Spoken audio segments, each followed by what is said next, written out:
Pilipinas, updated ka na ba? Katrina, OA na stage mom.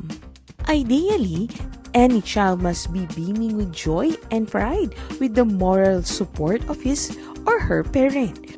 Pero hindi sa kaso ni Katie, ang nag-iisang anak ni Katrina Halili kay Chris Lawrence. OA daw kasi ang kapuso actress sa pagiging stage mother nito. Recently ay nakihalok si Katie sa song and dance number sa isang mall in full view, syempre of the shoppers. Habang nagpe-perform si Katie sa entablado, guess what Katrina was doing downstage?